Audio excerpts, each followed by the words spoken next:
الحمدللہ رب العالمین والصلاة والسلام علی سید المرسلین اما بعد فاعوذ باللہ من الشیطان الرجیم بسم اللہ الرحمن الرحیم. پڑھیے الصلاة والسلام علیک یا رسول اللہ وعلی آلک واصحابک یا حبیب اللہ. الصلاة والسلام علیک یا نبی اللہ وعلی آلک واصحابک یا نور اللہ. درود پاک پڑھنے کے بے شمار فضائل و برکات ہیں. بہت سارے فضائل درود پاک کے احادیث کے ذریعے اور بزرگان دین کے واقعات کے ذریعے ہمیں سننے کو ملتے ہیں، مگر آج جو حدیث پاک ہم سنیں گے اس میں ہمیں یہ احساس ہوگا کہ درود پاک پڑھنا تو باکمال کام ہے، بڑی سعادت ہے، بڑی روحانیت ہے، لیکن اگر درود پاک پڑھا نہ جائے، درود پاک زندگی میں شامل نہ ہو، اور بالخصوص جب سرکار دو عالم صلی اللہ تعالی علیہ وآلہ وسلم کا نام مبارک سنا جائے، ان کا نام لیا جائے، اور اگر اس وقت بھی درود پاک نہ پڑھا جائے تو یہ کتنی بڑی محرومی بھی ہے اور کتنی بڑی اس میں وعید یعنی اس کی سزا بھی ہے. ایک بار پیارے آقا علیہ الصلوۃ والسلام منبر اقدس پر جلوہ فرما ہوئے، اور جب پہلی سیڑھی پر قدم رکھا میرے آقا نے فرمایا آمین. اگلی سیڑھی پر قدم رکھا، نبی پاک نے فرمایا آمین. پھر اس کے بعد تیسری سیڑھی پر قدم رکھا، میرے آقا نے ارشاد فرمایا آمین. اچھا، صحابہ کرام علیہ رضوان کا ایک انداز بڑا نرالا تھا.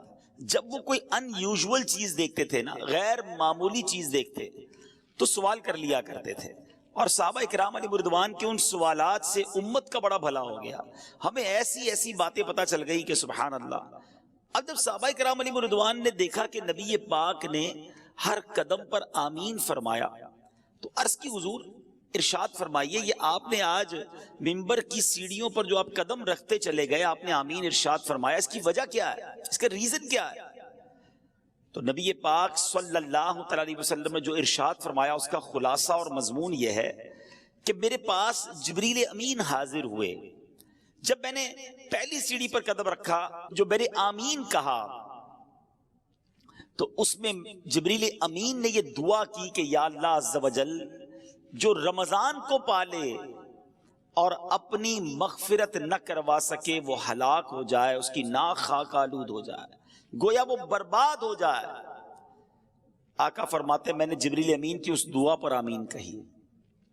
پھر دوسری سیڑھی پر قدم رکھا تو جبریل امین نے دعا کی کہ یا اللہ عز و جل، اس شخص کی ناک خاک آلود ہو، وہ برباد ہو جائے جو اپنے ماں باپ کو بڑھاپے کی حالت میں پائے اور ان کے ساتھ وہ اچھا سلوک نہ کرے، یعنی ماں باپ کی خدمت اسے جنت میں نہ پہنچا دے، وہ برباد ہو جائے. آقا فرماتے میں نے اس دعا پر آمین فرمائی.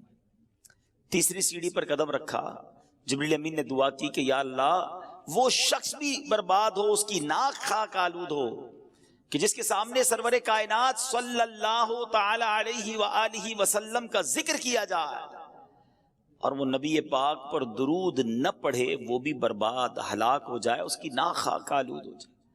نبی پاک فرماتے میں نے اس پر بھی آمین کہا. ذرا غور کیجئے میٹھے اسلامی بھائیوں، یہ تینوں دعائیں کس درجے کی دعائیں ہیں. یہ دعا کرنے والے فرشتوں کے سردار ہیں، جبریل امین ہیں، اور دعا پر آمین کہنے والے جناب رحمت للعالمین صلی اللہ تعالی علیہ وسلم ہیں. اٹ مینز، اس کا مطلب کیا ہوا کہ یہ دعا تو کسی صورت بھی قبول ہونی ہے، کوئی شک اور شبے کی گنجائش نہیں ہے. تو اب ان تین باتوں کو یاد رکھنا ہے. اگر ہم یہ کہیں تو شاید غلط نہیں ہوگا کہ ہم میں سے بہت سارے وہ ہیں جو ان تینوں صورتوں سے گزرتے ضرور ہیں. رمضان آنے والا ہے اور اس سے پہلے کئی رمضان گزارے ہم نے. اگر رمضان مل گیا اور اس رمضان میں مغفرت نہ کروا سکے تو پھر بربادی مقدر ہے. اتنی بڑی نعمت ملی اور پھر بھی نہ بخشوا سکے اپنے آپ کو، اللہ کو راضی نہ کر سکے، تو وہ شخص برباد ہو جائے گا. کئیوں کے پاس ماں باپ کی نعمت ہے، ماں باپ بزرگ ہیں، بوڑھے ہیں، اگر ان کو ایسا راضی نہ کیا، ان کی ایسی خدمت نہ کی کہ اللہ راضی ہو جائے، تو وہ شخص بھی برباد ہو جائے گا. مگر یہاں آج بوڑھے ماں باپ کے لیے ٹائم کس کے پاس ہے؟ آج بوڑھے ماں باپ کی خدمت کرنے کے لیے کون تیار ہے؟ بالخصوص یورپی ممالک میں، مغربی ممالک میں جو عاشقان رسول ہیں، جو خوش نصیب ہیں جن کے والدین زندہ ہیں، پلیز خدا کے واسطے اپنے والدین کی دعائیں لیجئے، انہیں ناراض نہ کیجئے۔ والدین وہ نعمت ہیں کہ اگر یہ راضی ہو جائیں تو رب راضی ہو جاتا ہے، اور یہ ناراض ہو جائیں تو رب ناراض ہو جاتا ہے۔ ہمیں ان کو راضی رکھنا ہے، شریعت کے دائرے میں رہ کر ان کی ہر بات ماننی ہے، ان کی خدمت کرنی ہے۔ اور جو تیسری بات کہ درود پاک کتنا امپورٹنٹ ہے، کتنا ضروری ہے اپنی زندگی میں شامل کرنا، اور خاص طور پر جب پیارے آقا علیہ الصلوۃ والسلام کا نام مبارک ہمارے سامنے لیا جائے، اس وقت درود پڑھنا یہ کتنا لازم ہے کہ جو نہیں پڑھتا تو فرمایا اس کی ناک خاک آلود ہو، وہ برباد ہو جائے۔ یہاں علماء نے ایک بڑا پیارا پروسیجر، بڑا پیارا ایک ہمیں طریقہ بتایا کہ اگر پورے دن میں ہم محفلوں میں جاتے ہیں، اجتماع میں آتے ہیں، اپنی گفتگو کے دوران بھی نبی پاک صلی اللہ تعالی علیہ وآلہ وسلم کا نام ہم لیتے ہیں، تو اگر پورے دن میں کہیں درود پڑھنا رہ گیا ہے تو بندہ اپنی پورے دن کی روٹین میں ایک پرٹیکولر تعداد، ایک مقررہ درود پاک کی تعداد مقرر کر لے کہ مثال کے طور پہ میں 100 بار 200 بار، اللہ نصیب کرے تو 313 بار یا اس سے زیادہ بار درود پاک پڑھوں گا، تو علماء کہتے ہیں کہ وہ جو درود پاک دن میں ایک بار وہ پڑھ لے گا نا، پورے دن میں جہاں جہاں درود پاک پڑھنا تھا نہیں پڑھ سکا تو یہ اس کا آلٹرنیٹ، اس کا قائم مقام ہو جائے گا۔ تو انشاءاللہ میں بھی نیت کروں اور آپ بھی نیت کر لیں۔ ہمارا ایک نیک عمل بھی تو ہے نا، ہمارے اصلاح اعمال جو 72 ہیں نیک اعمال، اس میں ایک عمل کیا ہے کہ روزانہ کم از کم 313 بار درود پاک پڑھنا ہے۔ تو میں بھی نیت کروں، آپ بھی کریں کہ اب تو ماہ رمضان آنے والا ہے کہ انشاءاللہ روزانہ کثرت کے ساتھ درود پاک پڑھیں گے۔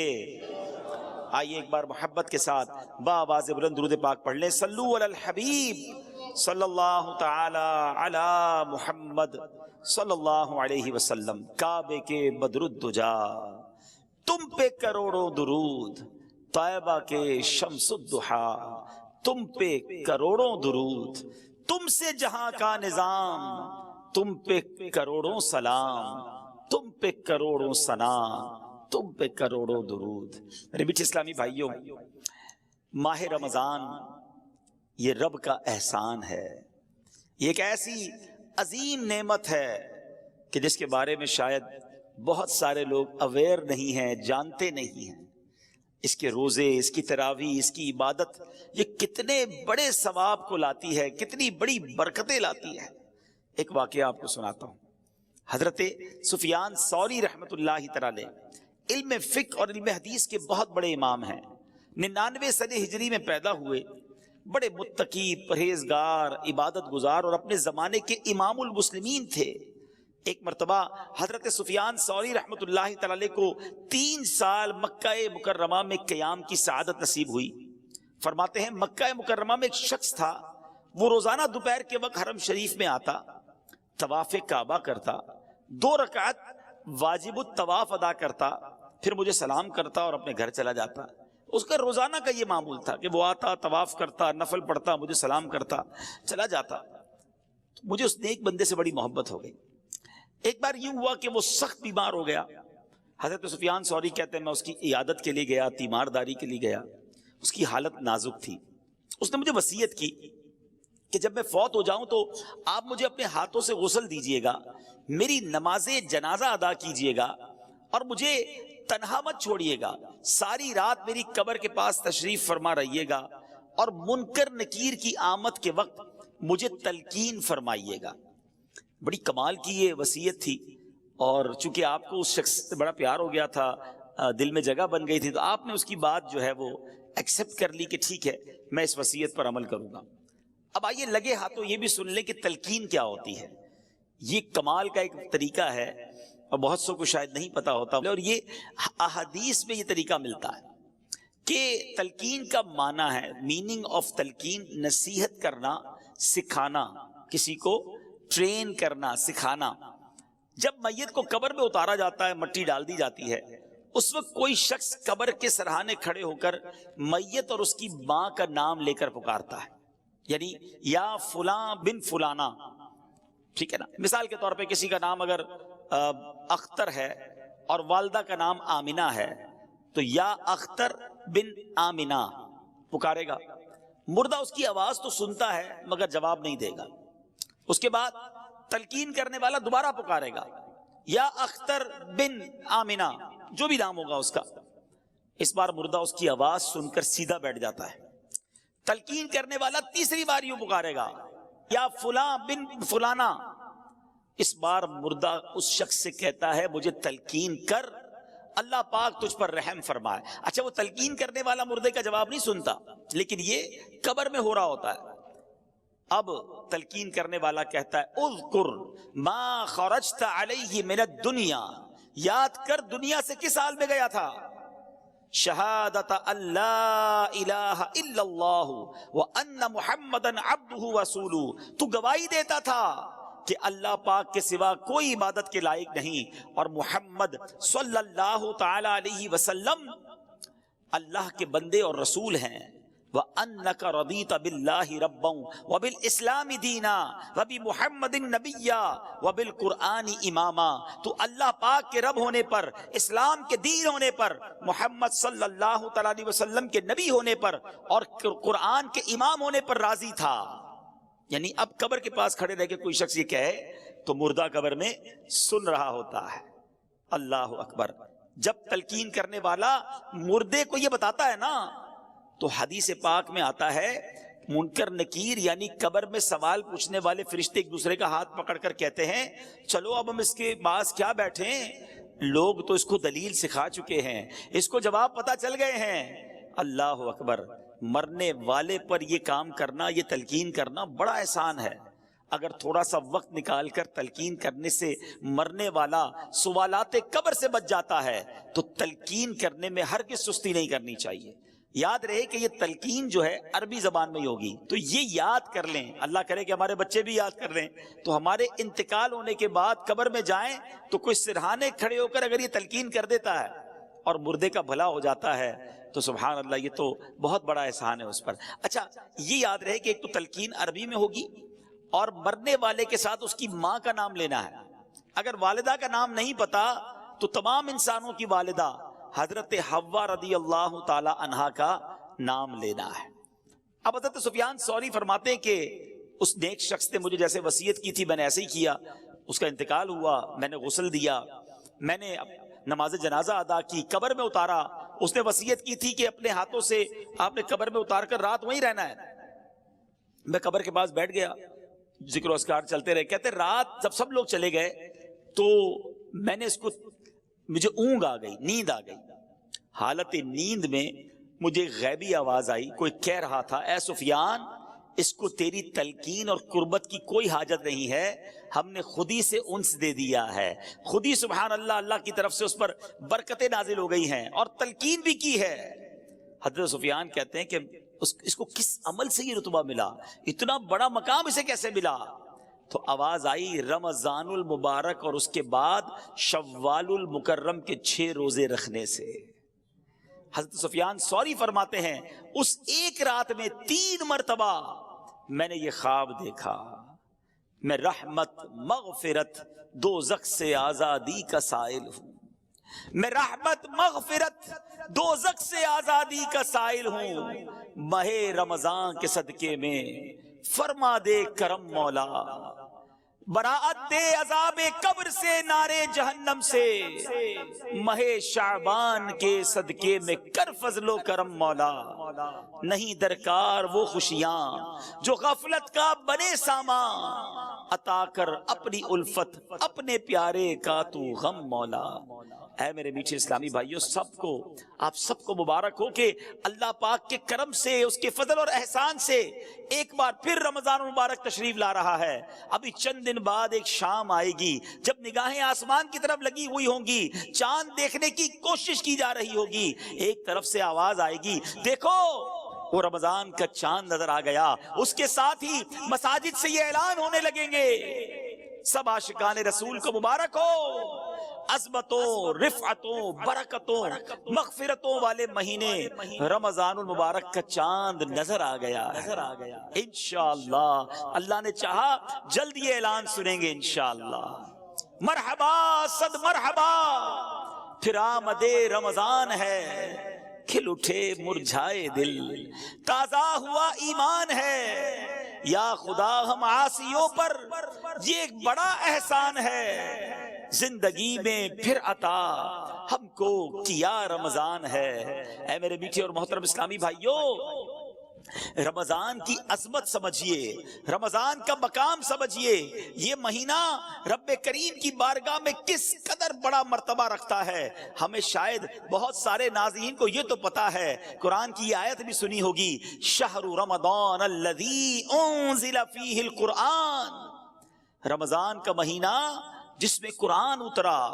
مگر شاید بہت سارے ناظرین کو یہ نہیں پتا کہ اللہ کریم نے جو 4 بڑی آسمانی کتابیں اس دنیا میں نازل فرمائیں، تورات، زبور، انجیل اور قرآن، سبحان اللہ، میرے آقا علیہ الصلوۃ والسلام فرماتے ہیں کہ حضرت ابراہیم کے صحیفے رمضان کی پہلی رات نازل ہوئے، تورات شریف رمضان کی 7ویں رات نازل ہوئی، انجیل شریف رمضان مبارک کی 14ویں رات نازل ہوئی، اور ابن ابی شیبہ کی روایت میں ہے کہ زبور شریف رمضان المبارک کی 6 تاریخ کو نازل ہوئی، سبحان اللہ، اور شب قدر کو سبحان اللہ رب قرآن مجید جو ہے اس کو نازل کیا گیا۔ تو اے میرے میٹھے اسلامی بھائیوں، آپ ذرا غور کیجئے کہ 4 بڑی آسمانی کتابیں جو ہیں وہ اللہ کریم نے پورے سال میں جو مہینہ پسند فرمایا وہ رمضان کا مہینہ ہے، اور قرآن جو رب کا کلام، آخری کلام، سرچشمہ ہدایت جو ہے وہ میرے آقا علیہ الصلوۃ والسلام کے قلب منور پر 23 سال کے عرصے میں درجہ بدرجہ اور جو سمجھیے کہ وقفے وقفے سے وہ جبریل امین لاتے رہے، وہ نازل ہوا۔ تو اے میرے میٹھے اسلامی بھائیوں، ذرا غور کیجئے اس مہینے کا مقام کیسا ہے، یہ کتنی بڑی اللہ کی مہربانی ہے کہ رب کریم، بس اب اللہ سے دعا کرتے ہیں کہ یا اللہ یہ چند دن بھی خیر سے نکل جائیں، ہمیں خیر کے ساتھ، عافیت کے ساتھ ماہ رمضان عطا بھی فرما، اور اس مہینے میں خوب روزے رکھنا، تراویح پڑھنا اور عبادتیں کرنا نصیب فرما۔ میرے میٹھے اسلامی بھائیوں، سرکار غوث اعظم پیران پیر شیخ عبد القادر جیلانی رضی اللہ تعالیٰ عنہ کیا خوب فرماتے ہیں، رمضان میں کتنے حروف ہیں؟ را، میم، ضاد، الف اور نون۔ غوث پاک کتنی پیاری تفصیل بیان کرتے ہیں کہ را سے مراد رضوان اللہ یعنی رضا الہی ہے، میم سے مراد محابات اللہ عن العصاة یعنی اللہ پاک کی گناہ گاروں پر رحمت اور مہربانی فرمانا ہے۔ لفظ رمضان میں جو تیسرا حروف ضاد ہے اس سے مراد ضمان اللہ یعنی اللہ پاک کی امان ہے۔ چوتھا لفظ الف ہے، اس سے مراد الفت اللہ محبت الہی ہے۔ آخری لفظ نون، اس سے مراد نور اللہ۔ سبحان اللہ، اس سے پتا چلا کہ رمضان مبارک اللہ پاک کی رضا ملنے کا مہینہ ہے، گناہ گاروں پر رحمتیں برسانے کا مہینہ ہے، اللہ کی طرف سے امان ملنے کا مہینہ ہے، اللہ پاک کی محبت نصیب ہونے کا مہینہ ہے، اور سنو رمضان نور الہی ملنے کا مہینہ ہے۔ اتنی برکتیں ہیں، سبحان اللہ۔ اے میرے میٹھے اسلامی بھائیوں، حضور غوث پاک مزید کیا فرماتے ہیں؟ فرماتے رمضان کی مثال سینے میں دل جیسی ہے۔ ذرا غور کیجئے کہ پورے جسم کی موسٹ امپورٹنٹ تھنگ جو ہے وہ دل ہے۔ فرمایا رمضان کی مثال سینے میں دل جیسی ہے، دل کو نور ایمان اور نور معرفت سے زینت و خوبصورتی ملتی ہے۔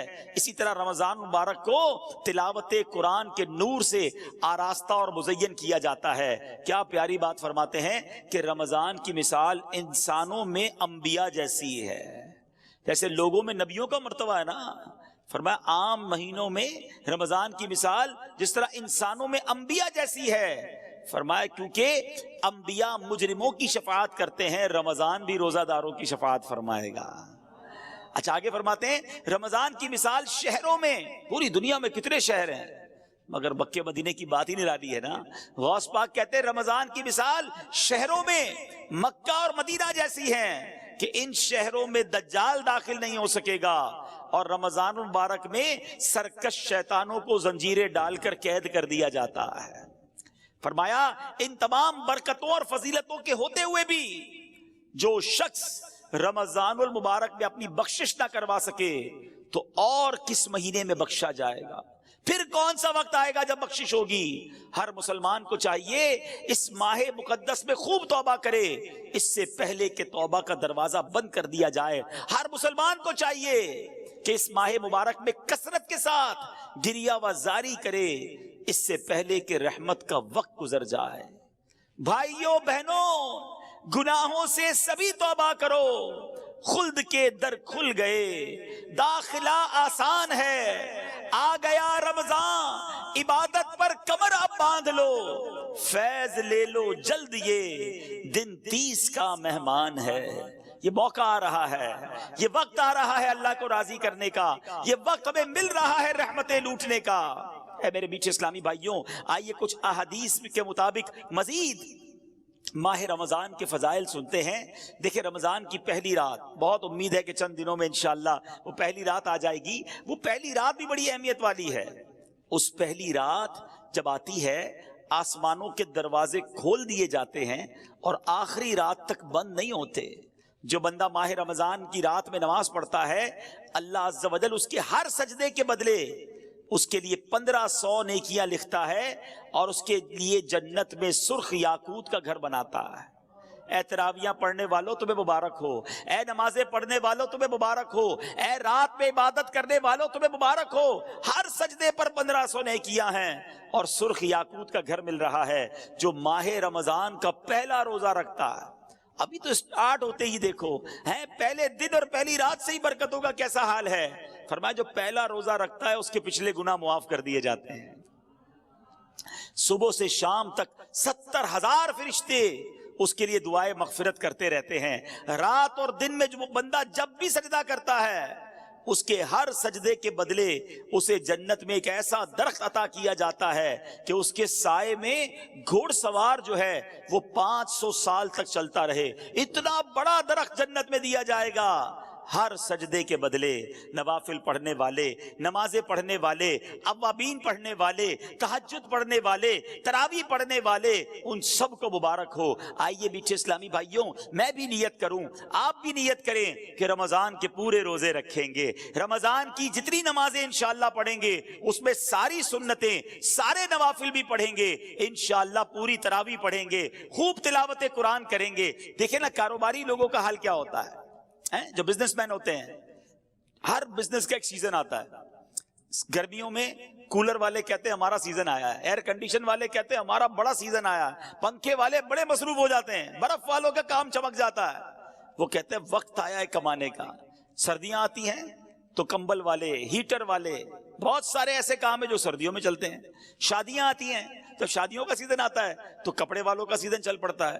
آج کل کئی علاقوں میں فصل کی کٹائی ہو رہی ہے تو کئی تہوار ان علاقوں میں فصل کی کٹائی کے ساتھ جڑے ہوئے ہوتے ہیں کہ جناب فصل کٹے گی تو پھر شادی بھی کریں گے، اب جناب موٹر سائیکل بھی لیں گے۔ یعنی کئی کاروبار کے سیزن آتے ہیں اور اس میں لوگ بھرپور طریقے سے کوشش کرتے ہیں کہ زیادہ سے زیادہ کام کریں تاکہ مال کما لیں۔ سچی بات یہ ہے کہ اے گناہگاروں، تمہارے لیے رحمتوں کا سیزن آ گیا ہے، برکتوں کا سیزن آ گیا ہے، مغفرتیں لوٹنے کا سیزن آ گیا ہے، نیکیوں کا ریٹ بڑھا دیا گیا ہے، اجر بڑھا دیا گیا۔ نفل کا ثواب فرض کے برابر، فرض کا ثواب 70 گنا کر دیا گیا۔ میرا اور آپ کا جو خطرناک ترین دشمن ہے شیطان، اسے قید کر دیا گیا۔ کتنا آسان کر دیا گیا عبادت کرنا۔ اے میرے میٹھے اسلامی بھائیوں، اب دیکھنا یہ ہے کہ ہم اس رمضان کی تیاری کیسی کر رہے ہیں، پریپریشن کیا ہو رہی ہے۔ یہ مہمان آ رہا ہے، آپ کے گھر میں مہمان آتا ہے، آپ تیاری کرتے ہیں۔ اچھا، جیسا مہمان ویسی تیاری کرتے ہیں، ٹھیک ہے نا۔ جتنا قریبی مہمان ہوتا ہے اس کے لیے زیادہ تیاری ہوتی ہے، لیکن رمضان کے لیے کوئی تیاری ہے؟ ذرا سوچئے۔ اچھا، رمضان کے لیے تیاری نہیں ہوتی ہے لیکن عید کے لیے تیاری ہوتی ہے، جو پورا رمضان گزار کر ایک دن کے لیے آتی ہے۔ بلکہ کچھ لوگ تو رمضان میں عیدی کی تیاری کر رہے ہوتے ہیں، کپڑے کون سے لینے ہیں، اس دن کیا بنانا ہے۔ بدقسمتی سے ایسا بھی سننے کو ملتا ہے کہ یار کل ذرا عید کی تیاری کے لیے مارکیٹ میں جانے سے روزہ نہیں رکھیں گے، بڑا رش ہوگا. استغفر اللہ. جس رمضان کے صدقے عید ملی اس کی تیاری ہو رہی ہے، مگر جو رمضان اللہ کی طرف سے ہماری بخشش کروانے آیا ہے اس کی تیاری نہیں ہے. رمضان کی اہمیت سمجھنے کے لیے یہی حدیث کافی ہے کہ اللہ کے حبیب صلی اللہ تعالی علیہ وسلم فرماتے ہیں کہ اس کا مضمون ہے، اگر میری امت کو پتا ہوتا کہ رمضان کیا ہے تو میری امت تمنا کرتی کہ سارا سال ہی رمضان ہوتا. اللہ اکبر. اے میرے بیچ اسلامی بھائیوں، مولا علی شیر خدا کرم اللہ تعالی وجہ کریم کیا کمال کی بات فرماتے ہیں، جس کا مضمون ہے کہ اگر اللہ کو اس امت کو عذاب دینا ہوتا تو اللہ کریم اس امت کو رمضان اور سورہ اخلاص نہ عطا فرماتا. یہ آیا اسی لیے ہے کہ میں اور آپ بخشے جائیں، ہماری بخشش کر دی جائے، ہمارے گناہ معاف کر دیے جائیں. دیکھیں نا، سارا سال میں اور آپ دعا کرتے یا اللہ سن لے، کرم فرما، ہم پر رحمت فرما، توبہ قبول کر لے، مغفرت فرما دے. یہ ایک بندے کی رب کی بارگاہ میں التجا ہوتی ہے نا. مگر رمضان میں معاملہ کیا ہوتا ہے کہ رمضان کی راتوں میں آسمان دنیا سے ندا دی جاتی ہے، رحمت کی صدا ہوتی ہے کوئی مانگنے والا کہ اس کی مغفرت کر دی جائے، ہے کوئی توبہ کرنے والا اس کی توبہ قبول کی جائے، ہے کوئی سوالی کہ اس کا سوال پورا کیا جائے. ادھر سے صدائیں لگائی جا رہی ہیں. پہلا عشرہ عشرہ رحمت، دوسرا عشرہ عشرہ مغفرت، تیسرا عشرہ جہنم سے آزادی کا عشرہ ہے. میرے بیچ اسلامی بھائیوں ذرا غور کیجئے کہ رمضان میں مغفرتیں کتنی ہوتی ہیں. احادیث میں مضمون ملتا ہے کہ روزانہ افطار کے وقت 10 لاکھ گناہ گاروں کو جہنم سے آزاد کر دیا جاتا ہے، ڈیلی روزانہ. فرمایا کہ جب رمضان میں جمعے کا دن آتا ہے، جمعرات کی رات اور جمعے کے دن ہر لمحے 10 لاکھ بخشے جا رہے ہیں. اور پھر فرمایا جب رمضان کی آخری رات آتی ہے نا تو جتنے پورے مہینے میں بخشے تھے اس کی تعداد کے مطابق اتنے گناہگار اور جہنم سے آزاد کر دیے جاتے ہیں. ہمارے کیلکولیٹر جواب دے جائیں گے، اتنے لوگ بخشے جاتے ہیں. اس میں بھی چند بد نصیب ہوتے ہیں جو نہیں بخشے جاتے. اور اس کے بارے میں آپ نے سن لیا شروع میں کہ جو رمضان کو پائے اور اپنی مغفرت نہ کروا سکے وہ ہلاک و برباد ہو جائے. اے میرے بیچ اسلامی بھائیوں، ہمیں پلاننگ کرنی ہے، ہمیں تیاری کرنی ہے کہ رمضان گزارنا کیسے ہے. آج گھر میں دعوت ہو تو کتنی بار گھر میں مشورہ ہوتا ہے. بڑی دعوت تو زیادہ مشورے کہ پہلے کیا کھلائیں گے، مہمانوں کو پہلے کیا پیش کریں گے، بعد میں کیا دیں گے، میٹھا کیا ہوگا، بٹھائیں گے کدھر، لسٹ کیا ہوگی. اور رمضان آ رہا ہے، اتنا بڑا مہینہ آ رہا ہے، اتنا بڑا ہمارے لیے مغفرت کروانے کے لیے رب کا احسان آ رہا ہے. اس کی کوئی تیاری، کوئی پلاننگ، کوئی مشورہ کہ کتنی بار تلاوت کروں گا، کتنے قرآن ختم کرنے ہیں، میں نے کتنے نوافل پڑھنے ہیں، میں نے کہاں کہاں اپنا وقت گزارنا ہے. الحمدللہ مدنی چینل پر جس طرح نشریات آ رہی ہیں، کون سے وقت کون سا میں نے پروگرام دیکھنا ہے، مدنی مذاکرے کے وقت کس طرح میں نے وقت نکالنا ہے. ارے ابھی سے پلاننگ کرو. اور سبحان اللہ، افطار کے وقت جو دعا مدنی چینل پر نشر کی جاتی ہے، خاص قبولیت کی گھڑیاں ہوتی ہیں، کروڑوں ہاتھ اٹھے ہوتے ہیں، نہ جانے کس کی آمین کے صدقے ہمارا بیڑا پار ہو جائے. تو ہمیں رمضان کی پلاننگ کرنی ہے. اچھا، پلاننگ ہو رہی ہوگی کچھ گھروں میں، افطاری کا سامان کون سا لینا ہے، کون سی آئٹم افطاری میں بنانی ہے، سحری میں کیا بنانا ہے. کچھ کاروباری لوگ اپنا پلان بنا رہے ہوں گے کہ اسٹور میں کون سا مال بھر لیں تاکہ جناب ریٹ بڑھ جائیں گے پھر رمضان میں بیچیں گے. میرے میٹھے اسلامی بھائیوں، رمضان کھانے پینے کا فیسٹیول نہیں ہے.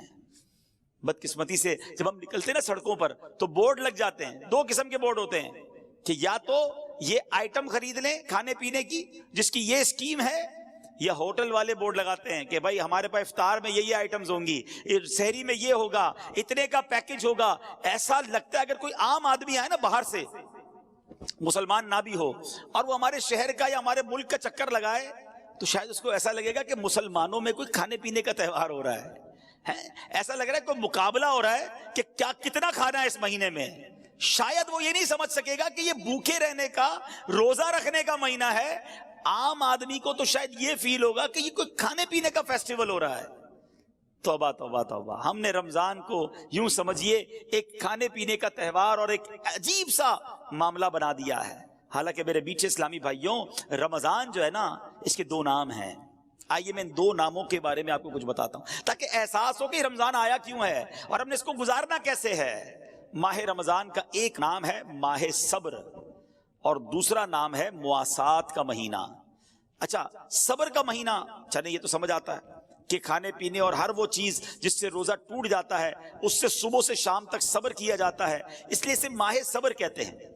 ماہ مواسات کہنا تو اس کا مواسات کس کو کہتے ہیں؟ ہمدردی اور غم خواری کا مہینہ، بھلائی کا مہینہ۔ چونکہ رمضان میں سارے مسلمانوں سے خاص کر قریبی رشتہ داروں سے بھلائی کرنے میں زیادہ ثواب ہے، اس لیے اسے ماہ مواسات کہتے ہیں۔ علماء کرام نے روزہ فرض ہونے کی حکمتوں میں ایک حکمت یہ بھی بیان فرمائی کہ روزہ جو ہے نا بیسیکلی فقر و فاقے کا عملی طور پر احساس دلاتا ہے۔ پریکٹیکلی پتا چلتا ہے کہ فقر کی زندگی کیسی ہے، فاقے کی زندگی کیسی ہے، یعنی غربت کیا ہے۔ کسی کے گھر میں روز فاقے چل رہے ہیں، یہ آپ کو اور مجھے کیسے پتا چلے گا کہ فاقے میں بندہ کیسا ہوتا ہے، غربت اور فقیری میں کیسا ہوتا ہے؟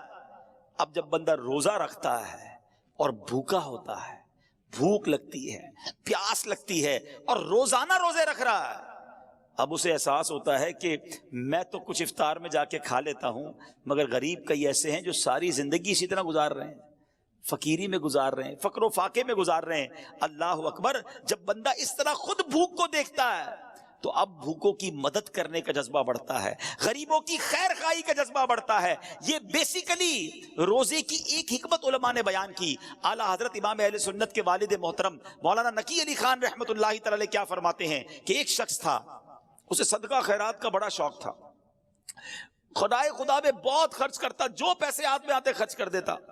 اس کے رشتہ داروں کو وہ بڑا برا لگتا تھا کہ یہ پیسے بچاتا ہی کوئی نہیں ہے، ہم جو پیسے آتے ہیں اللہ کی راہ میں بانٹ دیتا ہے۔ اس کو اس کے رشتہ داروں نے بند کر دیا، قید کر دیا، کھانا پینا بھی نہیں دیا، گویا اس کو قید کی اور بھوک کی سزا دی۔ کچھ دنوں بعد وہ بعد آیا، جب اس کو اس قید سے نکالا کہ اب شاید صحیح ہو گیا ہوگا، اب اتنا خرچہ نہیں کرے گا اللہ کی راہ میں، وہ جیسے ہی باہر آیا، باہر آتی اس نے اور صدقہ و خیرات کرنا شروع کر دیا۔ تو رشتہ داروں نے کہا تمہیں سمجھ نہیں آئی، قید سے سبق نہیں ملا؟ کہتا واقعی سبق ملا، پہلے تو پیسے بانٹتا تھا، بھوک نہیں دیکھی تھی، قید نہیں دیکھی تھی، تنگی نہیں دیکھی تھی، اب اندر بند ہوا تو پتا چلا بھوک کیا چیز ہے، غربت کیا چیز ہے، تو اب تو میں اللہ کی راہ میں مزید خرچ کروں گا۔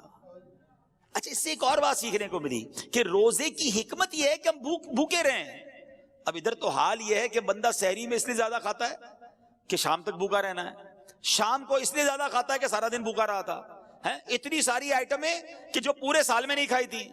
کچھ لوگوں کا تو رمضان میں وزن بڑھ جاتا ہے، ارے اللہ کے بندوں روزے رکھنے تھے، تراویح پڑھنی تھی، یہ تو یعنی اتنا کھایا۔ اچھا، پھر 10-15 رمضان کے بعد آپ چیک کر لیں، ہاسپٹل میں لائن لگی ہوتی ہے، کسی کو ڈائریا ہو رہا ہے، کسی کا پیٹ خراب ہو گیا ہے، کسی کا گلا خراب۔ اچھا، 4-5-6 رمضان کے بعد آپ کو تراویح کے اندر کھانسیوں کی آوازیں آنا شروع ہو جائیں گی۔ کیوں؟ روزانہ افطار میں سموسے کھانے ہیں، روزانہ تلی ہوئی 4 قسم کی آئٹمیں کھانی ہیں، کچھ تو ہماری افطاری کی واجبات ہیں، یہ نہیں ہوگی تو لگتا ہے افطاری نہیں ہوگی۔ اللہ اکبر، ہم نے تو رمضان کے روزوں کو کچھ اور ہی بنا دیا، حالانکہ اس میں بھوکا رہنا مقصود تھا کہ انسان۔ اچھا، اب جب بھوکے ہوتے ہیں نا، ایک تو غربت کا اور بھوک کا احساس، دوسرا آپ نے دیکھا ہوگا کرو فر ختم ہو جاتا ہے، عاجزی آ جاتی ہے، وہ جو ٹور ہوتی ہے نا، اکڑ کے چلنا، روب جمانا، ڈانٹنا، جھڑکنا، بالکل اس کو فیل ہونے لگتا ہے کہ یار میری اوقات ہی کوئی نہیں ہے، بالکل وہ ڈھال ہو جاتا، اس کو پتا چل جاتا ہے کہ یہ میری اوقات ہے۔ عاجزی سے، انکساری سے، محبت سے لوگوں سے بات کریں۔ اور ہم سب جب بھوکے دسترخوان پر بیٹھتے ہیں تو احساس ہوتا ہے کہ یار بھوک کیا چیز ہے۔ تو ہے میرے میٹھے اسلامی بھائیوں، غریبوں کی اگر غریبی کا احساس لینا ہے، بلکہ رمضان کا پراپر ایسنس لینا ہے، رمضان کا پراپر جس کو آپ کہیے کہ جو مقصود ہے وہ حاصل کرنا ہے، تو پھر انسان کو بھوکا رہنا ہے اور اس سے یہ میسج لینا ہے۔ اے میرے میٹھے اسلامی بھائیوں، اگر کوئی مالدار ہے، کہتا یار اللہ نے پیسے دیے ہیں، 10 قسم کی ڈشیں سحری میں بناؤں گا، 20 قسم کی افطاری میں بناؤں گا، ٹھیک ہے آپ کھا سکتے ہیں، جائز ہے، مگر جو جس کا کہتے ہیں نا کہ اس کی اصل حکمت ہے، آپ اس سے محروم ہو جائیں گے۔ اور اگر آپ اللہ کی رضا کے لیے سادہ رہتے ہیں، کم کھاتے ہیں، بھوکے رہتے ہیں، کم سوتے ہیں تاکہ اور عبادت کر سکیں، تو میرے میٹھے اسلامی بھائیوں اس کا مرتبہ اور ہے۔ حضرت بشر حافی رحمت اللہ تعالی کے بارے میں آتا ہے، آپ کسی جگہ سردی میں بیٹھ کر سردی سے کانپ رہے تھے، اچھا 5 گرم کپڑے بھی پڑے تھے. تو کسی نے کہا حضرت اتنی سردی ہے, سردی میں کانپ رہے, کپڑے بھی پڑے ہیں آپ کے پاس, پہن لیں اس کو, سردی سے بچ جائیں گے. کیا کمال کا جواب دیا. فرمایا پورے شہر میں سردی ہے, بہت سارے غریب ہیں جن کے پاس گرم کپڑے نہیں ہیں, اور میرے پاس اتنے پیسے بھی نہیں کہ سب کو گرم کپڑے پہنا دوں. کم از کم خود سردی میں رہ کر ان کی سردی کا احساس تو کر سکتا ہوں, غریبوں کے ساتھ اظہار یکجہتی تو کر سکتا ہوں. اب یہ اللہ والوں کا انداز ہے.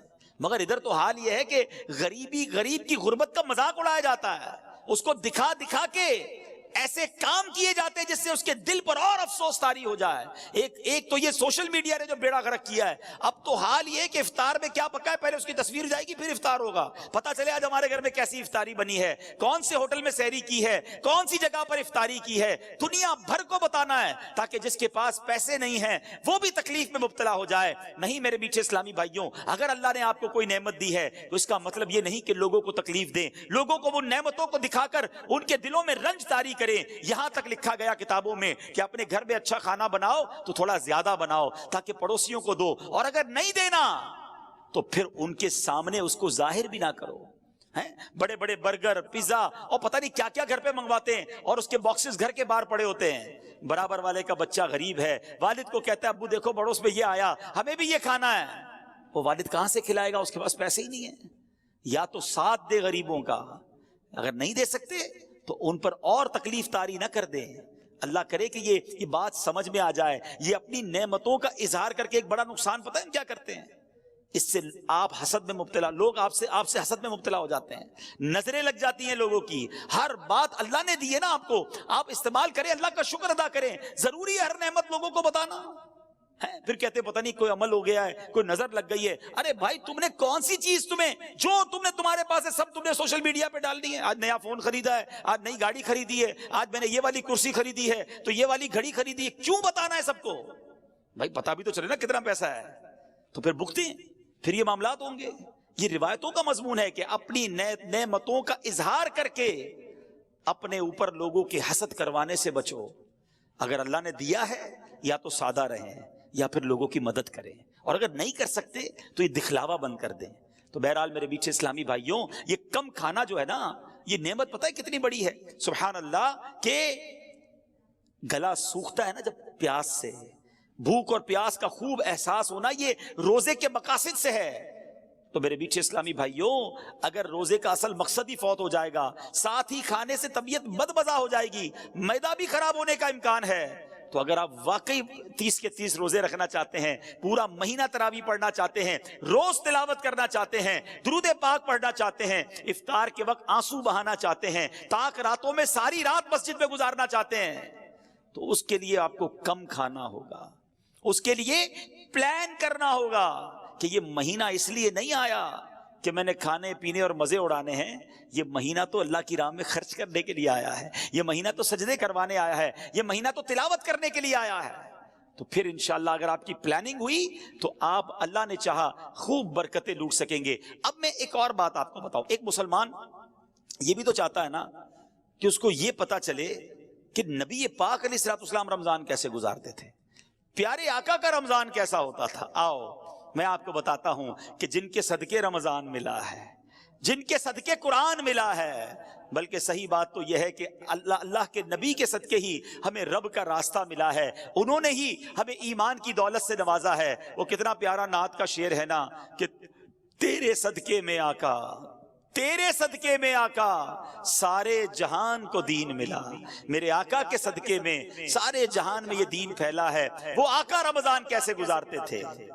بی بی عائشہ صدیقہ رضی اللہ تعالی عنہا فرماتی ہیں کہ جب رمضان آتا تو نبی پاک کا چہرہ انور کا جو رنگ ہے نا وہ متغیر ہو جاتا, تبدیل ہو جاتا, اور میرے آقا نماز کی کثرت فرماتے, خوب دعائیں مانگتے, گویا خوف خدا نبی پاک کے چہرہ انور پر, قلب اقدس پر طاری ہو جاتا. بی بی عائشہ فرماتی ہیں کہ جب نبی پاک علیہ الصلوۃ والسلام کی بارگاہ میں رمضان آتا, احادیث کا مضمون ہے, تو جبریل امین آتے تھے اور آقا ان کے ساتھ خوب قرآن کا دور فرماتے تھے. سبحان اللہ. ایک جگہ سیدنا عبداللہ ابن عباس فرماتے ہیں جب ماہ رمضان آتا تو سرکار مدینہ علیہ الصلوۃ والسلام قیدیوں کو رہا کرتے اور ہر سائل کو عطا فرماتے تھے۔ اللہ اکبر۔ رمضان میں آپ خصوصاً بہت زیادہ سخاوت فرماتے۔ جبریل امین رمضان کی ہر رات میں ملاقات کے لیے حاضر ہوتے، رسول کریم علیہ الصلوۃ والسلام ان کے ساتھ قرآن کا دور فرماتے، اور جب بھی حضرت جبریل علیہ الصلوۃ والسلام آپ کی خدمت میں آتے تو آپ علیہ الصلوۃ والسلام تیز چلنے والی ہوا سے بھی زیادہ خیر یعنی بھلائی کے معاملے میں سخاوت فرماتے۔ ہاتھ اٹھا کر ایک ٹکڑا اے کریم ہیں سخی کے مال میں حقدار ہم۔ تو اے میرے بیچ اسلامی بھائیوں، نبی پاک کا رمضان کیسا ہوتا؟ تلاوت قرآن والا، دعاؤں والا، سجدوں والا۔ ایک جگہ فرماتی بی بی عائشہ صدیقہ رضی اللہ تعالیٰ عنہ کہ میرے آقا رمضان میں بستر پر تشریف نہ لاتے، یعنی رات عبادتوں میں گزرتی تھی، کم آرام ہوتا تھا۔ ادھر تو ایسے بھی کئی لوگ ملتے ہیں جو سارا دن ہی سوتے رہتے ہیں، نمازیں قضا کر دیتے، بھائی روزہ رکھا ہے، معاذ اللہ ثم معاذ اللہ۔ نماز بھی پڑھنی ہے، عبادت بھی کرنی ہے، روزہ بھی رکھنا ہے، اور انشاءاللہ عبادت بھی خوب کرنی، ثواب کمانا ہے۔ تو بہرحال میرے بیچ اسلامی بھائیوں، پیارے آقا کا رمضان دعاؤں کے ساتھ، گر گڑا کر نمازوں کے ساتھ، تلاوت قرآن کے ساتھ، اور پھر ہم نے سنا کہ سخاوت کے ساتھ، تیز آندھی سے چلنے والی ہوا سے بھی زیادہ میرے آقا سخاوت فرماتے۔ اب ہم نے کیا کرنا ہے؟ ہم نے بھی ان اعمال کی نیت کر لینی ہے۔ تو پہلی نیت یہ کرتے ہیں انشاءاللہ کہ رمضان کے پورے روزے رکھیں گے، پوری تراویح پڑھیں گے، ارے ہر سجدے پر 1500 نیکیاں، جنت میں یاقوت کا گھر، جنت کا درخت۔ جو 8 رکعتیں پڑھ کے تراویح چھوڑ کے جاتے، سوچو کتنی نیکیاں چھوڑ گئے۔ 12 رکعتیں پڑھ کے نکل جاتے، ذرا سوچے کتنی نیکیاں چھوڑ گئے، کتنے جنت کے محل تم سے چلے گئے، کتنے خزانے چھوڑ دیے تم نے۔ 3 روزہ تراویح پڑھتا ہوں، کیوں؟ باقی دن تو پھر کاروبار کرنا ہے۔ اگر کوئی 3 روزہ 5 روزہ 7 روزہ ختم قرآن میں تراویح پڑھ لیتا ہے، ٹھیک ہے اگر وہ صحیح طریقے سے پڑھتا ہے، لیکن بقیہ دنوں کی تراویح معاف نہیں ہوئی ہے، وہ بھی پڑھنی ہے۔ روزانہ 20 تراویح پڑھیں گے انشاءاللہ، آخر رمضان تک پڑھیں گے انشاءاللہ۔ اب آتے سخاوت کی طرف۔ سبحان اللہ، اس مہینے میں خوب اللہ کی راہ میں خرچ کریں، اور جب بھی اللہ کی راہ میں خرچ کریں نا، پہلے تو یہ ذہن بنا لیں، یہ جو ہوتا ہے نا کہ یار اب خرچ کریں گے تو کم ہو جائے گا، کیلکولیٹر تو یہی کہتا ہے، ہمیشہ یاد رکھیں۔ 1 لاکھ روپے ہیں، 5000 دے دیے تو کیلکولیٹر تو بتائے گا 95,000 رہ گئے، لیکن انشاءاللہ میرے آقا کیا فرماتے وہ میں آپ کو بتاتا ہوں۔ نبی پاک علیہ الصلوۃ والسلام فرماتے ہیں، جس کا مضمون ہے کہ میں اللہ کی قسم کھا کر کہتا ہوں، اللہ کی راہ میں خرچ کرنے سے مال کم نہیں ہوتا۔ تو یہ طے ہو گیا کہ بے شک دنیا کا حساب کچھ اور کہے، مصطفیٰ کریم علیہ الصلوۃ والسلام فرما رہے ہیں تو یہ مال ملٹی پلائی ہوگا، یہ بڑھے گا۔ اچھا ایسا نہیں ہے کہ اس کی مثالیں ہمارے ساتھ نہیں ہیں۔ جو حلال کماتا ہے، پوری زکوٰۃ دیتا ہے، اس سے پوچھو ہر سال اس کی زکوٰۃ بڑھتی چلی جاتی ہے۔ کیسے بڑھتی ہے بھائی؟ زکوٰۃ بڑھنے کا مقصد کیا ہوا؟ آپ کا مال بھی تو بڑھ گیا نا۔ تو اللہ کی راہ میں خرچ کرنے سے مال کم نہیں ہوتا، اور بالخصوص زکوٰۃ۔ اگر زکوٰۃ آپ پر واجب ہے، آپ صاحب استطاعت ہیں، اور وہ جو تمام زکوٰۃ کی شرائط ہیں، اس کے بعد اب زکوٰۃ دینے کا وقت آ گیا، خدا را پوری زکوٰۃ دیں۔ میں جو اب جملہ کہنے جا رہا ہوں یہ بڑے درد دل کے ساتھ کہہ رہا ہوں کہ بدقسمتی سے جس طرح دکھنے کو ملتا ہے کہ شاید 5-7% لوگ پورے پاکستان میں یا دنیا میں دیکھیں تو 10% ہوگا یا 5-7% ہی ہوگا کہ رمضان کے علاوہ نماز پڑھتے ہیں، لیکن ایسا ہی لگتا ہے کہ شاید اتنی ہی پرسنٹیج پوری زکوٰۃ دیتی ہے، ورنہ لوگ اب زکوٰۃ بھی نہیں دیتے۔ حالانکہ احادیث میں زکوٰۃ کو مال کا میل قرار دیا گیا، یہ جس مال میں مل جائے گا نا اس مال کو بھی برباد کر دے گا، لیکن آج خیال ہی نہیں ہے۔ یا تو زکوٰۃ دینا بڑا بھاری پڑتا ہے، یہ چند 100 ہزار اور لاکھ والے شاید زکوٰۃ دے دیتے ہوں، لیکن جب سے زکوٰۃ لاکھوں اور کروڑوں میں پہنچتی ہے نا تو اب شیطان دل پکڑ لیتا ہے، اتنے پیسے زکوٰۃ میں دے دے گا۔ اللہ اکبر، یہ 10 لاکھ کی زکوٰۃ دینے والا جو گھبرا رہا ہے، یہ اللہ کا بندہ کیوں نہیں سوچتا کہ اللہ نے 4 کروڑ دیے تو 10 لاکھ بنی ہے نا، تمہیں تو شکر ادا کرنا چاہیے تھا۔ میں یہاں ایک مشورہ دیتا ہوں کہ جب بھی اللہ کی راہ میں خرچ کرنے کی باری آئے نا، زکوٰۃ دینے کی باری آئے، صدقہ دینے کی باری آئے، تو خرچ بھی کرو اور اللہ کا شکر بھی ادا کرو کہ یا اللہ تیری مہربانی، تو نے دینے والا بنایا، مانگنے والا نہیں بنایا۔ تمہیں دیتے وقت بھاری پڑتا ہے، شکر ادا کرو اللہ نے دینے والا بنایا ہے۔ پوری زکات ادا کریں اور زکات بڑھ کر اور ادا کریں، صدقہ اور خیرات بھی کریں، لیکن یہاں دل پر بھار پڑ جاتا ہے۔ یہی تو امتحان ہے۔ سخی اللہ کو پسند ہے، یاد رکھیے گا میٹھے اسلامی بھائیوں، احادیث میں یہ مضمون ملتا ہے کہ سخی اللہ کے قریب، جنت کے قریب، لوگوں کے قریب ہوتا ہے اور دوزخ سے دور ہوتا ہے، اور جو بخیل ہوتا ہے نا، کنجوس، فرمایا وہ اللہ سے بھی دور، بندوں سے بھی دور، جنت سے بھی دور ہوتا ہے، دوزخ کے قریب ہوتا ہے۔ اپنے دل سے پوچھو کدھر ہے؟ سخاوت والی سائیڈ پر ہے یا بخل والی سائیڈ پر، کنجوسی والی سائیڈ پر ہمارا دل ہے؟ تو ہے میرے میٹھے اسلامی بھائیوں، ماہ رمضان یہ اللہ کی راہ میں خرچ کرنے کا مہینہ ہے، اور اگر آپ کی زکوٰۃ ادا ہو بھی جائے اور مزید نیکیاں کمانے کا موقع ملے نا تو اور خرچ کر دینا، جاتا کوئی نہیں ہے۔ ہاں، بڑی پیاری ایک حدیث پاک ہے جس کا مضمون ہے گن گن کر خرچ نہ کرو ورنہ وہ رب کریم بھی تمہیں گن گن کر عطا فرمائے گا۔ ارے اللہ جب دیے جا رہا ہے تو آپ خرچ کریں، اور یہ خرچ کرتے وقت اگر یہ مائنڈ سیٹ بن جائے نا، ذہن بن جائے کہ یہ میرے جیب سے نکل کر جہاں میرے ہی اکاؤنٹ میں رہا ہے، ہاں میرے ہی انشاءاللہ آخرت کے اکاؤنٹ میں جمع ہو رہا ہے، تو پھر دینے میں غم نہیں آئے گا۔ کوئی ایسا بندہ دیکھا ہے آپ نے کہ آپ کو ملے یار آج بہت موڈ آف ہے، کیوں بھائی؟ وہ لاکھ روپے جیب میں پڑے تھے، آتے آتے اپنے اکاؤنٹ میں ڈلا کے آ گیا ہوں، تو آپ کہیں گے کیا ہو گیا بھائی؟ جیب میں تھے، آپ کے اکاؤنٹ میں چلے گئے، ٹینشن کس بات کی ہے؟ تو بالکل ایسا ہی ہے، آپ نے جب بھی اللہ کی راہ میں خرچ کرنا ہے نا، کسی غریب کی مدد کرنی ہے، کسی رشتہ دار کی مدد کرنی ہے، کوئی مسجد میں چندہ دینا ہے، کوئی نیکی کا کام، واٹ ایور آپ نیکی کا کام کریں، فوراً سوچ لیں یہ میرے اکاؤنٹ میں ڈپازٹ ہو گیا ہے، اور ایسے اکاؤنٹ میں جمع ہوا ہے جہاں سے کوئی چھین بھی نہیں سکتا۔ ہاں، حدیث قدسی ہے، اللہ فرماتا ہے اے ابن آدم اپنا مال میرے پاس جمع کروا دے، نہ جلے گا، نہ ڈوبے گا، نہ چوری ہوگا، یعنی نہ کم ہوگا۔ خلاصہ حدیث ہے، اور اللہ فرماتا ہے میں اس دن تجھے دوں گا جس دن تجھے نیکی کی ضرورت ہوگی۔ یاد ہے نا قیامت کا دن کتنا نفسا نفسی کا دن ہوگا، ایسی نفسا نفسی میں میری نیکیاں اگر ادھر ڈپازٹ ہیں، اور اللہ نے وعدہ فرمایا تجھے اس دن دوں گا جس دن تجھے نیکی کی ضرورت ہوگی۔ تو اس کا تو طریقہ یہ ہونا چاہیے کہ زکوٰۃ تو پوری دینی ہے، اس کے بعد بھی جب موقع ملے نا، یار تھوڑے پیسے ہیں، یا تھوڑے اور ڈال دیتا ہوں آخرت کے اکاؤنٹ میں، تھوڑے اور جمع کروا دیتا ہوں۔ وہ نہیں کمیٹی ڈالتے ہیں لوگ، کمیٹی بی سی جس کو کہتے ہیں، یار تھوڑے تھوڑے جمع کر لو، برے وقتوں میں کام آئے گی۔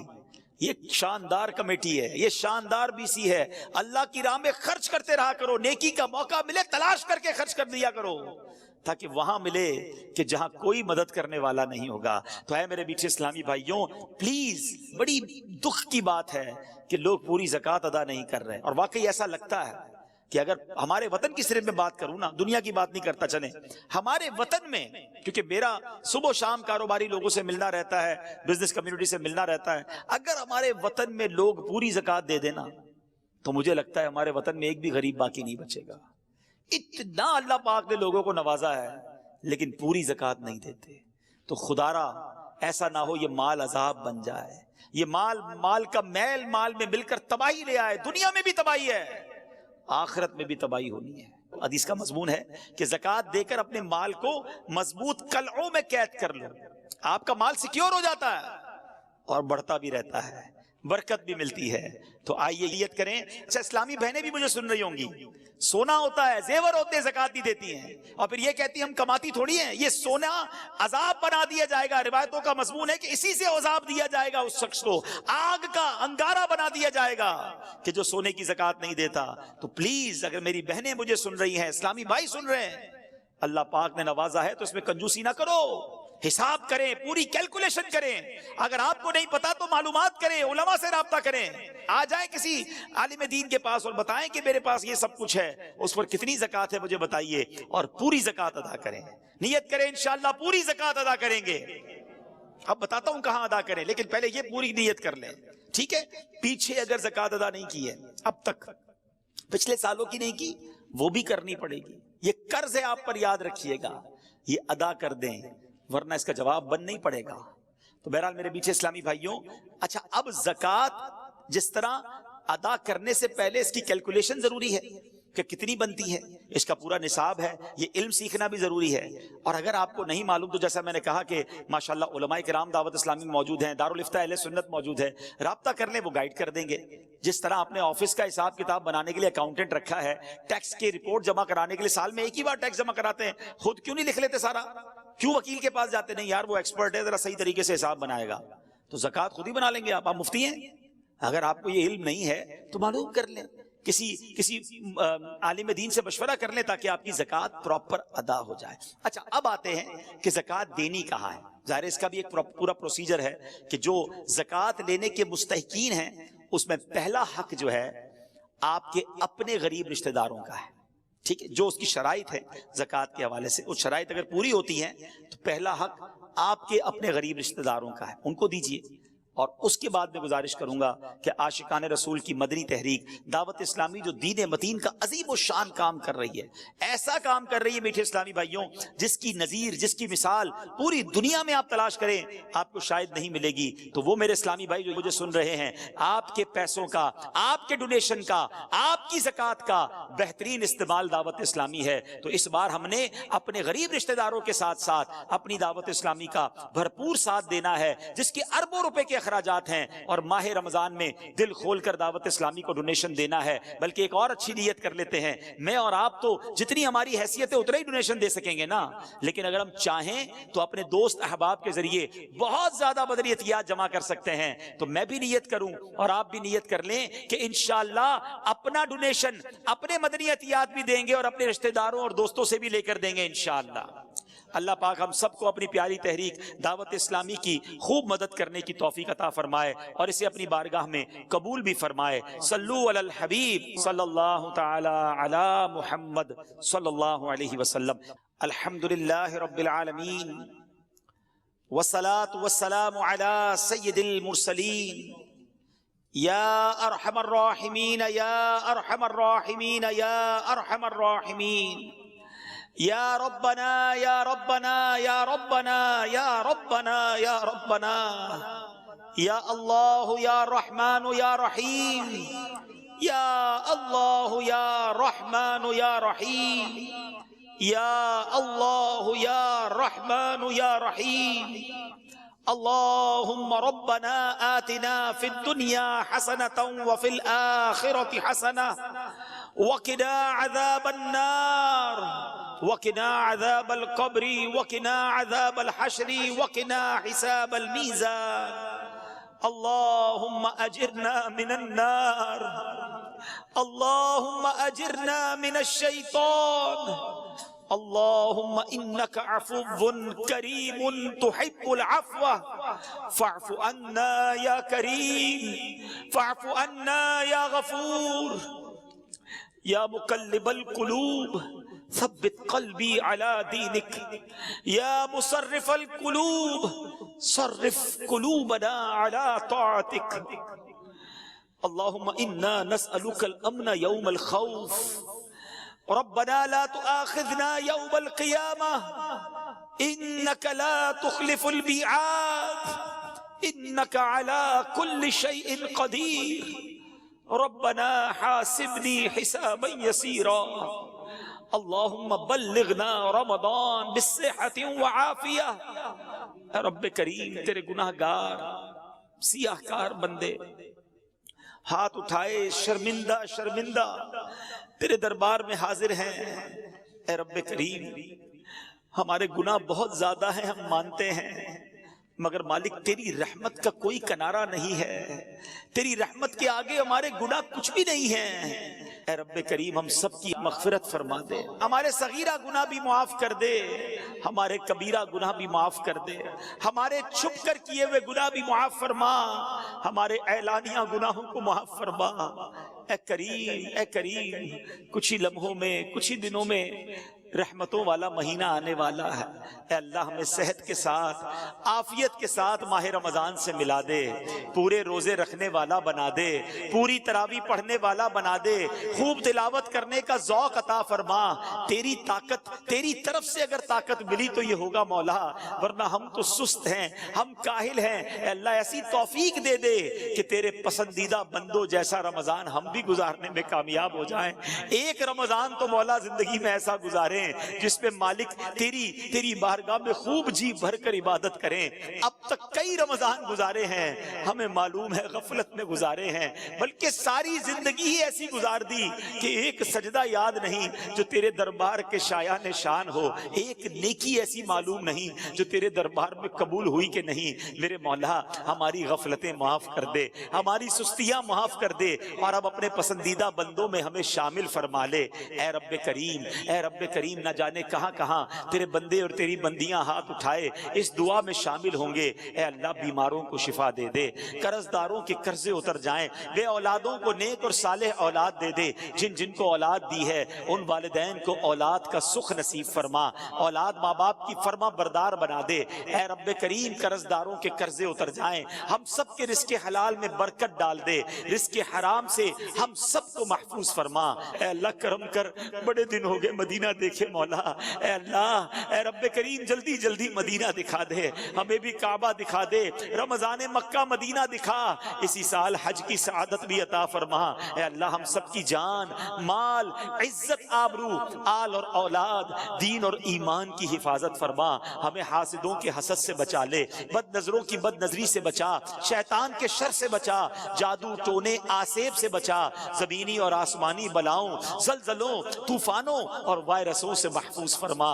اے رب کریم، اے رب کریم ہماری دعوت اسلامی کو خوب ترقیاں عطا فرما، ہمیں بھی دعوت اسلامی کا بڑھ چڑھ کر مدنی کام کرنے والا بنا دے، دعوت اسلامی کا بڑھ چڑھ کر تعاون کرنے والا بنا دے۔ امیر اہل سنت اور تمام علماء اور مشائخ اہل سنت کا سایہ ہمارے سروں پر تا دیر قائم و دائم فرما۔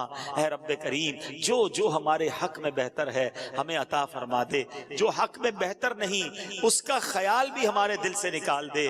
میں کیوں کہوں مجھ کو یہ عطا ہو وہ عطا ہو، میں کیوں کہوں مجھ کو یہ عطا ہو وہ عطا ہو، وہ دو کہ ہمیشہ میرے گھر بھر کا بھلا ہو، مٹی نہ ہو برباد پس مرگ الہی، جب خاک اڑے میری مدینے کی ہوا ہو، جب خاک اڑے میری مدینے کی ہوا ہو۔ ببرکت ان اللہ وملائکتہ یصلون علی النبی یا ایھا الذین آمنوا صلوا علیہ وسلموا تسلیما، صلی اللہ علی النبی الامی وآلہ صلی اللہ علیہ وسلم، صلاۃ وسلاما علیک یا سیدی یا رسول اللہ۔ اللہم ربی یسر ولا تعسر وتمم لنا بالخير يا فتاح وبك نستعين، وصلى الله تعالى على خير خلقه ونور عرشه سيدنا ومولانا محمد وآله وصحبه أجمعين برحمتك يا أرحم الراحمين۔ میرے آمال